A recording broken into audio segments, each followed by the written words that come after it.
buenos días a todos y muchísimas gracias, vicerrector, por esta invitación, a todo el equipo de la UPM. Es un placer para Acciona estar aquí hoy esta mañana con todos vosotros. Yo voy a completar la visión que nos ha dado Telefónica, Andrés, que nos ha dado también Pablo, de Santander. Voy a tratar de completar esa visión que nos han dado, una visión muy tecnológica por una parte, una visión muy de negocio por otra y muy interesante, por cierto, ambas dos. Voy a tratar de completarla con una visión más de talento, ¿no? Más de lo que está pasando en el mundo de talento, y voy a tratar un poco de daros también, como decía antes, algún pequeño hilo o luz de esperanza, ¿vale? Una pequeña reflexión primero sobre Acciona. Bueno, yo creo que todos conocéis Acciona, una compañía pues, de más de un siglo de existencia, pero donde realmente hay un cambio fundamental en 2004 con la integración de diferentes negocios, de diferentes divisiones, también con el cambio de nuestro presidente, y donde de alguna manera empezamos un poco toda la historia en el mundo de las infraestructuras en España, yo creo que en el mundo también, en temas de desarrollo sostenible, que sabéis que es uno de los grandes retos que las compañías de infraestructuras tienen en este momento a nivel mundial y a nivel global, ¿no? Hasta que ya sabéis que recientemente, bueno, pues estamos un poco, ¿no?, en aquel claim de quizá lo mejor sea invertir en el planeta, que sabéis que es nuestro anuncio y nuestra forma también un poco de entender la sostenibilidad, la triple cuenta de resultados, la económica, la social, la medioambiental, y por tanto un tema que yo creo que acompaña a Acciona desde el primer momento, ¿no?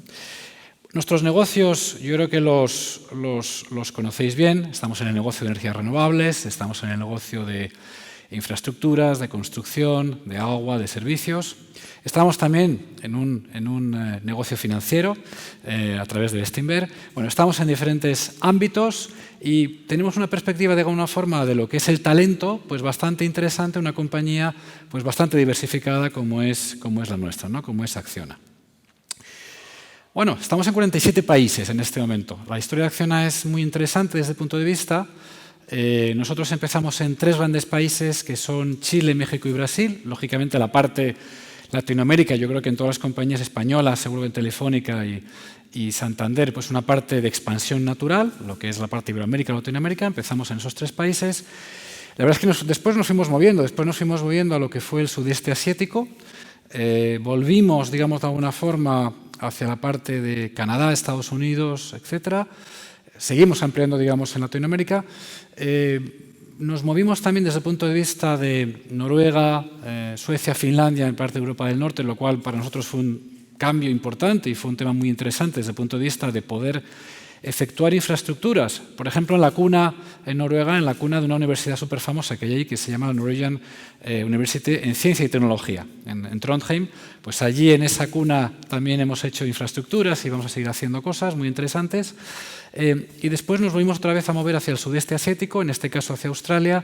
En este momento ocupamos la segunda posición de las empresas constructoras en Australia, con lo cual, bueno, pues digamos que de alguna forma hemos ido recorriendo el mundo como aventureros también, al principio, pues lógicamente de una manera pues menos formal, pero después de todo esto con una experiencia, creo, internacional que, insisto, en este momento estamos en esos 47 países, ¿no?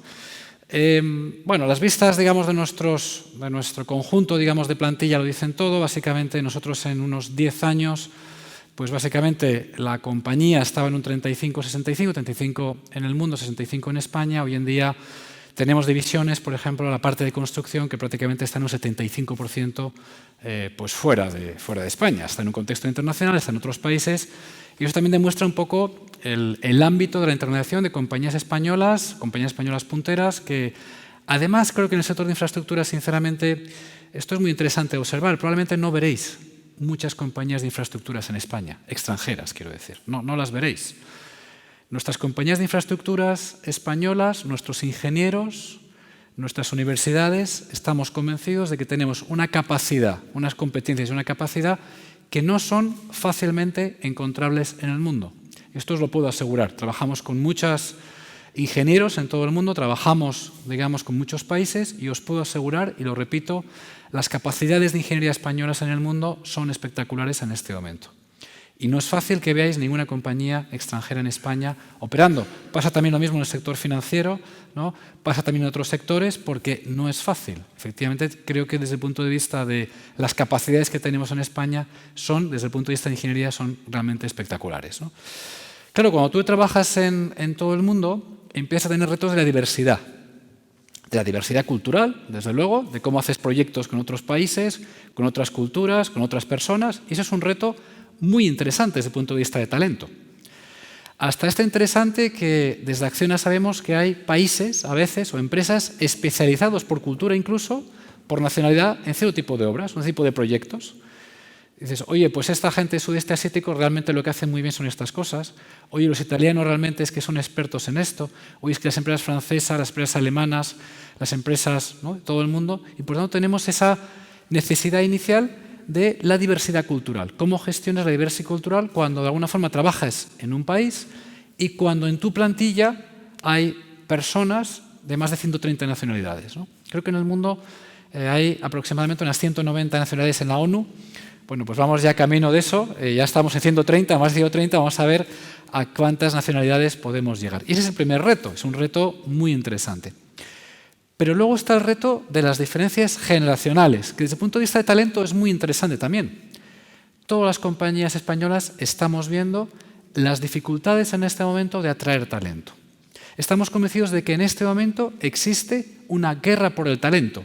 Por el buen talento existe esta guerra a nivel España, desde luego, y a nivel internacional y multinacional, ¿no? Y esto es un tema muy interesante y muy importante que todas las compañías y además también las universidades están estudiando, incluso en algún tipo, digamos, pues de grados, los grados de ingeniería, por ejemplo, ¿no?, que sabéis que están descendiendo a nivel internacional, sobre todo en los países de la OCDE. ¿Por qué? Porque son grados que al final tienes que trabajar, digamos, desde un punto de vista en entornos a veces complejos, en grandes proyectos de infraestructuras, con mucha movilidad internacional, con muchas, digamos, en entornos muy exigentes, donde exigen muchas capacidades y donde, sin embargo, tienes que hacer unos esfuerzos espectaculares para adaptarte, para moverte, para cambiar, para tener flexibilidad, etcétera, ¿no?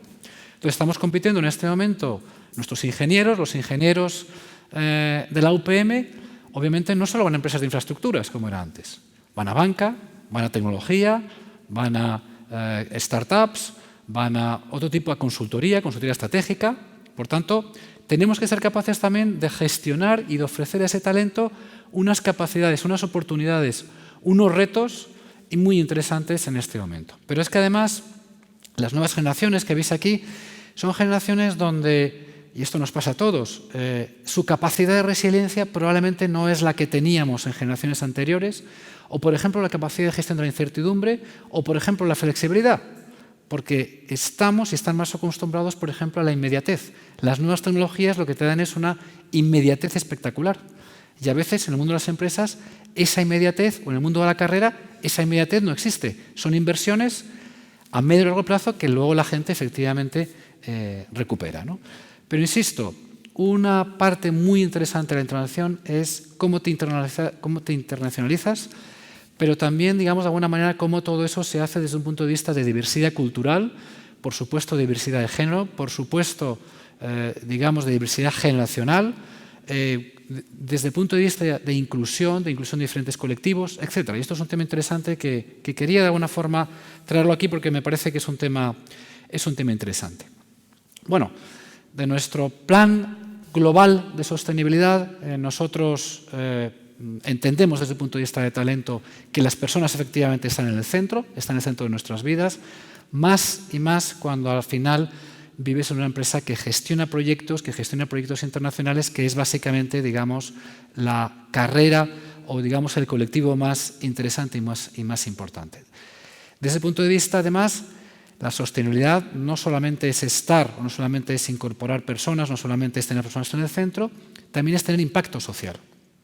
Cada vez más las empresas de infraestructuras antes se juzgaban, ¿por qué? Se juzgaban muy probablemente por la capacidad tecnológica, exclusivamente, la capacidad de generar soluciones a un coste adecuado, la capacidad para hacer áreas de calidad, para tener temas de calidad, pero cada vez más las compañías se miden por otros parámetros, como bien lo sabéis. Se miden, por ejemplo, por el impacto social en los proyectos internacionales, por la capacidad de transformar las sociedades locales antes de que llegue la compañía y después de que llegue. No solamente es cuestión de entregar un túnel, un puente, una desaladora, unas infraestructuras de energías renovables o de operarlas. Es también cuestión de cómo transformamos y cómo ayudamos a las comunidades locales, que es algo realmente muy interesante, muy importante y donde puedes de alguna forma colaborar con ese desarrollo social en las comunidades de alguna forma locales, ¿no? Antes hablabais también de centros de innovación, es uno de los aspectos donde efectivamente pues Acciona quizá es uno de sus ADNs más principales. Sabéis que tenemos grandes centros de innovación, un centro de innovación que tenemos en Madrid, que está muy vinculado a la constructora, el centro de innovación que tenemos en Barcelona, que está muy implicado en toda la parte del agua, y el centro de energías renovables que está en Pamplona en este momento. Y donde realmente lo que más nos satisface muchas veces es gestionar y organizar el mundo con la universidad. Lo que más nos gusta realmente es establecer puntos de contacto donde universidad y empresa trabajan conjuntamente en cierto tipo, digamos, de innovaciones, ¿no? Hace tiempo comía con algunas... esta anécdota la verdad es que me hizo mucha ilusión porque estaba comiendo con un grupo de profesores de la UPM y me decían, oye, pues a ver si un día vamos a este centro y el otro. Digo, cuando queráis, estamos encantados, vamos juntos al centro, lo enseñamos y ya está. Y cuando salieron decían, oye, Pablo, pero que hay cosas reales. Y decía, claro, pero ¿qué esperabais? No, esperábamos ver nada más ordenadores, esperábamos ver simulaciones, esperábamos a ver trazados de futuro. No, aquí hay, el hormigón lo toca. Sí, claro, lo puedes tocar. Toma, cógelo y ya está. Toma esto, toma lo otro. Vamos a ver diferentes especialidades y eso es una cosa que realmente nos gusta. Somos una compañía que estamos especializada en proyectos singulares. Nos gustan los proyectos tecnológicamente complejos. Y el mundo de la universidad en este contexto es súper importante para nosotros. Súper importante. Por supuesto, en materia de innovación, antes hablabais, ¿no?, de las necesidades de colaborar en toda la parte de startups, ¿no?, de aceleradores de empresas, ¿no? Quizá en el mundo de las infraestructuras, en el mundo de la construcción, del agua, de las energías, pues probablemente somos la compañía puntera en este tipo de colaboración, ¿no?, con empresas. Tenemos todos los años una jornada de selección que se llama Selection Day, que no tiene que ver con selección de personas, sino selección de empresas, y trabajamos muy ligados y muy de la mano de la parte de innovación, ¿no? Bueno, y para hacer todo esto, pues básicamente necesitamos encontrar un ecosistema, que nosotros le llamamos un ecosistema de aprendizaje o de rendimiento, ¿vale? Básicamente es un aprendizaje, eso es un ecosistema. Como todas las compañías, pues básicamente tenemos que esforzarnos mucho en seguir la carrera de las personas. Es muy importante para nosotros el colectivo joven, el talento joven es muy importante para nosotros. De hecho, tenemos en la compañía tenemos le hemos llamado un Youth Committee. El Youth Committee es un comité de elección de jóvenes y básicamente lo que hace es, nos reta, es un comité retador. Dice, oye, pues esto está bien, esto que estáis haciendo no está tan bien, o propone nuevas ideas. Y es un tema realmente muy enriquecedor y muy interesante. Es un comité lógicamente internacional donde están representadas todas las nacionalidades, donde están representados los géneros, donde están representadas, digamos, todas las diferencias, ¿no? Es un tema muy interesante, pero obviamente necesitamos tener una oferta de valor cada vez más interesante. Fijaros, antes las personas se iban de las compañías pues porque tenían dificultades a lo mejor de relación con sus jefes, porque el salario no estaba claro. Afortunadamente, conforme hemos crecido en las compañías y en España, muchas veces la gente se va por falta de visibilidad de la carrera. No tanto porque estén mal en sus compañías, sino porque quieren tener cada vez más visibilidad, más certidumbre de las cosas que van a pasar. Necesitan saber las cosas que van a pasar, sobre todo las generaciones jóvenes. Y eso es una parte muy importante en la gestión del talento de las compañías en este momento. El trazar la visibilidad de qué es lo que va a suceder en los próximos años en las diferentes etapas de carrera profesional, ¿vale? Eso es la parte de carreras. Tratando de imitar, simplemente llegar muy lejos, pero tratando de imitar las mejores prácticas, en este caso de la Universidad Politécnica de Madrid, que es obviamente nuestro referente, la mayor parte, digamos, de nuestros directores, de nuestros managers, sobre todo nuestros managers de negocios, pues son antiguos alumnos de esta casa, de esta maravillosa casa. Nos sentimos muy orgullosos. Pero también es muy importante dotar de esas capacidades que antes decía también Andrés, de upskilling, de reskilling, etcétera.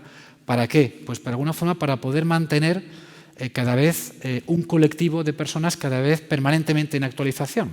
Todos los estudios hablan de que la caducidad de las competencias es espectacular, de que el aprendizaje permanente es una absoluta necesidad, no es un tema, digamos, de quién es más listo o más lista, es una absoluta necesidad ese aprendizaje permanente. Y eso hay que hacerlo, obviamente, de la mano de las universidades que realmente saben, ¿no?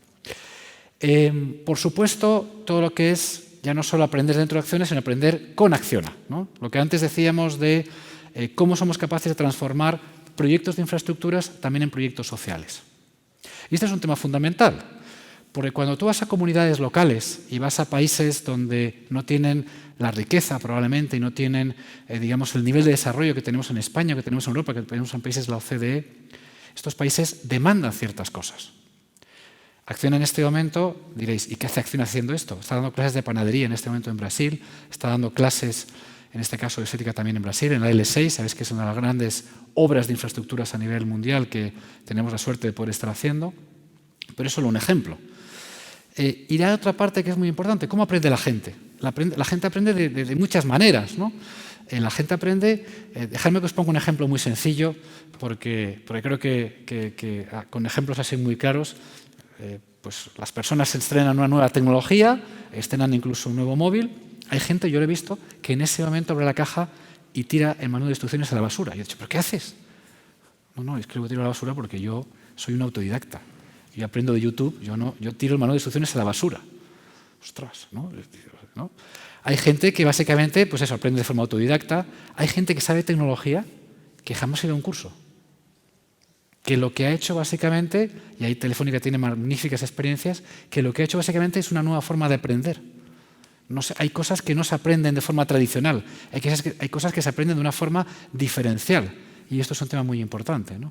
Entonces, todo este proceso es muy interesante porque también se aprende mucho con la gestión del conocimiento interna. Todo el mundo habla de gestión del conocimiento, todo el mundo dice esto es súper importante, pero realmente, ¿cuántas veces y de qué manera somos capaces de aprovechar todas las lecciones aprendidas internamente, todas las capacidades, todos los recursos, todo lo que una compañía es capaz de generar, interna y externamente, también con investigaciones de la universidad, para que todo eso, imaginaros todo eso, esa riqueza que existe en una compañía mundial, en una compañía global. Es espectacular, es especial. Entonces, la gestión del conocimiento, esa gestión del conocimiento es súper importante, ¿vale? Y ahora veremos un poco, me vais a permitir simplemente dos ejemplos muy concretos. Bueno, nuestra vida, estamos en 47 países, nuestra vida está en los proyectos. Nosotros, efectivamente, en el centro están las personas, pero obviamente también en el centro tenemos nuestros proyectos. Y esto es muy importante por lo que os voy a decir. Una de nuestras carreras principales es la carrera de nuestros project directors, de nuestros project leaders, de la gente que trabaja permanentemente en proyecto, de la gente que un día se incorpora desde la UPM como un site engineer, que va a un país, que poco a poco va avanzando, que después es un area manager, que después es un construction manager, que acaba gestionando un proyecto multinacional, pues a veces de 5.000, de 6.000 personas, a veces de más de 1.000 millones de euros, y que de alguna manera es una propia empresa en sí. No son proyectos, son empresas dentro de una gran empresa.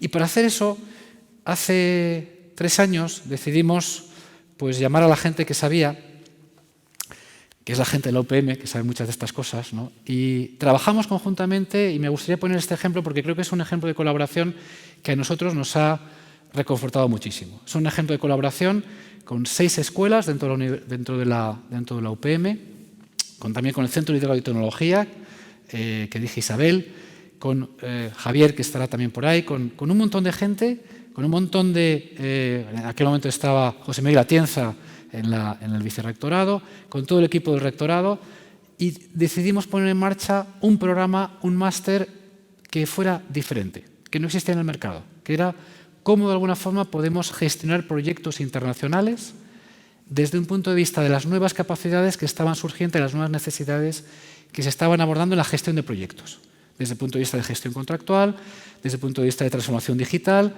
desde el punto de vista de finanzas corporativas, desde un montón de puntos de vista, donde de alguna forma desde el punto de vista de estrategia, y lo pusimos en marcha con la UPM. Y gracias a la UPM tuvimos y tenemos 2 experiencias ahora. Tenemos para, digamos, los senior project leaders, tenemos un máster, digamos, donde participan 20 nacionalidades en este momento, donde participan esos 20 o 40 países, y donde de alguna manera lo que es interesante de todo esto es que es una aventura academia-industria, donde es una aventura entre la Universidad Politécnica de Madrid y sus escuelas, y además digamos, la industria. Pero además pensamos que era muy interesante hacer algo con un consorcio internacional de universidades. Con ayuda de la UPM decidimos que era muy interesante tener ya no solo una faculty internacional, sino tener, digamos, una visión internacional de lo que se piensa en las diferentes áreas de especialidad, que para nosotros también es un tema muy importante. Después de eso, después de esa parte, esto se llama IMPA, después del IMPA vino otro, decimos, oye, como esto ha salido bien, vamos a volver a probar, y ahora vamos a volver a probar en un tema ya diferente. Es un curso de transición entre lo que es la universidad y lo que es empresa. Las personas, cuando están haciendo su TFM, se incorporan a nuestra compañía, se incorpora gente directamente de la UPM en las diferentes escuelas, y lo que vamos haciendo es, les vamos acompañando, les vamos haciendo crecer, y es muy interesante porque al final, básicamente, en todo lo que hacemos, intentamos también hacer una cosa, y es una nueva forma de enseñar y una nueva forma de aprender, con aplicación práctica en nuestros proyectos, con una especie de takeaway, ¿no? Directamente pues, para la compañía y para la circulación. Es decir, oye, y esto que hemos investigado juntos y esto que hemos visto juntos, ¿cómo podemos hacer para que se conviertan realmente en proyectos novedosos, ¿no? Bueno, y desde el punto de vista de la otra parte que os quería poner, la otra parte del ejemplo de gestión del conocimiento, lógicamente la gestión del conocimiento es fundamental para una compañía, es fundamental a lo largo de toda la vida de los proyectos, obviamente desde la fase comercial, desde la fase de ejecución, pero también, fijaros, también es muy importante desde el punto de vista del compromiso de la gente. La gente permanece en las empresas fundamentalmente por 3 razones. Uno es, básicamente, si su jefe, si su jefa, como digo yo, batea por él o por ella. Cuando alguna persona se acerca a mí y me dice, una persona a veces de fuera, ¿no? Oye, Pablo, cuéntame, estoy dudando en cambiarme de empresa, tal, y siempre le pregunto, ¿hay alguien que batea por ti? ¿Hay alguien que está cerca de ti? ¿Tienes identificado un sponsor? ¿Tienes identificado a alguien? ¿No lo tienes? Esto es un tema también muy importante. Por tanto, la gente está, insisto, por 3 motivos. Por sus líderes, por las compañías, obviamente, por el entorno de compañías, por la reputación que tienen, etc. Pero fijaros, también está por lo que la gente aprende. Cuando la gente deja de aprender, la gente se aburre y empiezan a mirar otras oportunidades. La gente, nosotros, nos encanta estar en una compañía que le facilite oportunidades permanentes de aprendizaje, oportunidades permanentes de estar al día, oportunidades permanentes de estar técnicamente en gestión, etc. Y de eso forma parte también la gestión del conocimiento. La gestión del conocimiento también ayuda al compromiso de la gente, también ayuda a que la gente quiera estar en tu compañía y lo dé todo, de alguna manera, ¿no? Como antes decíamos. Entonces, bueno, esto es un tema muy importante y lo que hacemos básicamente, pues fijaros, es, hace ya tiempo montamos una estrategia de gestión del conocimiento, se llama CAP, las iniciativas en inglés de Knowledge Applied to Business, porque todo lo que hacíamos tenía que tener una, digamos, consecuencia inmediata en el negocio. El conocimiento vale en la medida en que sirve para que el negocio siga adelante. Para eso sirve el conocimiento. La relación que antes decíamos, ¿no? Es decir, conocimiento y negocio tiene que ser algo muy importante. Como otras compañías montamos un modelo muy interesante de expertos, de líderes técnicos, de gente que estaba muy especializada en la especialidad, cuya obligación, porque está escrita, es mantener relaciones permanentemente con el mundo universitario, con los centros de investigación y hacer que realmente, digamos, no estén aislados, sino que estén dentro del mundo, dentro de ese ecosistema de alguna forma de innovación. ¿Vale? Y esto es un tema muy interesante y muy potente. Obviamente, trabajamos con activos de conocimiento para que la gente no solamente piense en el corto plazo, sino piense en el largo plazo, piense en la compañía, no solamente pienso en mi proyecto, no solo pienso en mi país, no solamente pienso en esto de corto plazo, yo pienso en el largo plazo, en cómo todos nos podemos de alguna forma beneficiar. Hay una cosa muy difícil que es crear una cultura de colaboración, pero esa cultura de colaboración se va creando al final. Y se crea básicamente, y aquí digamos, la forma de crearlo básicamente es, primero tienes que reconocer, muchas veces en las empresas, en las compañías, a la gente que está más cerca de la cuenta de resultados parece que son más importantes. El conocimiento es fundamental en todas las compañías, es absolutamente fundamental, y lo primero de alguna forma que tiene que plantear una compañía es cómo reconocer ese conocimiento, esa especialización, que está al mismo nivel que la gente que gestiona una cuenta de resultados potente, ¿no? Y aquí somos unos grandes defensores porque trabajamos, digamos, en proyectos de alta especialización técnica y, por tanto, necesitamos ese conocimiento, ¿no? Y, finalmente, un poco todos los facilitadores. Bueno, este es el ejemplo que antes os comentaba.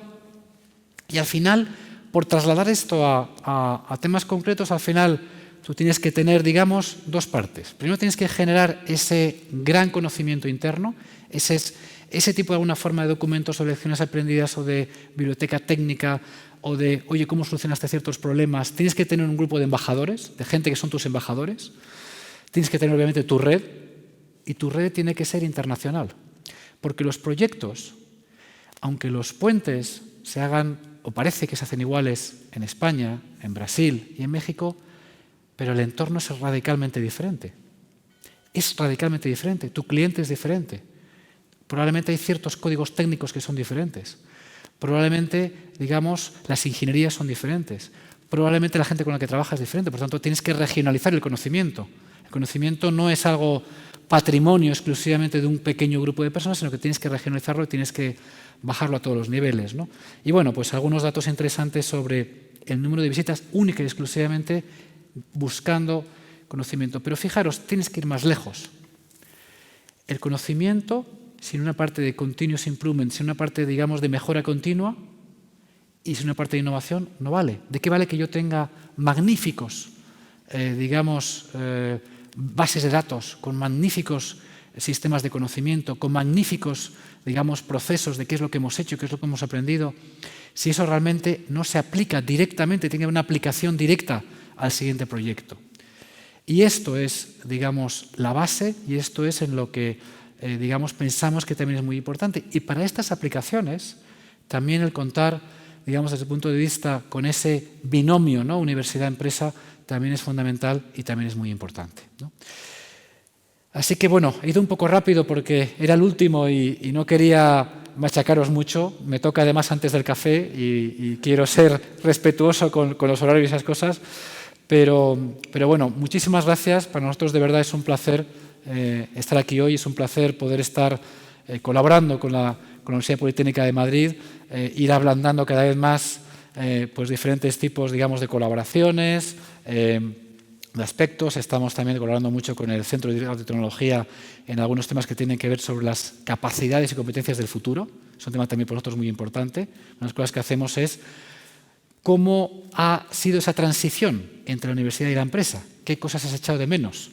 Y esto tienes que preguntar a la gente, tienes que preguntar a los managers, tienes que preguntar, porque muchas veces necesitas esa información, necesitas estar pensando en cuál podría ser el currículum plan del futuro para hacer propuestas, en este caso a la universidad también, y para que juntos vayamos avanzando en un camino que creo que es súper interesante y desde luego para nosotros es apasionante. Así que nada más, muchísimas gracias y a vuestra disposición si queréis hacer alguna pregunta o algo, y si no, pues al café o donde queráis. Muchas gracias.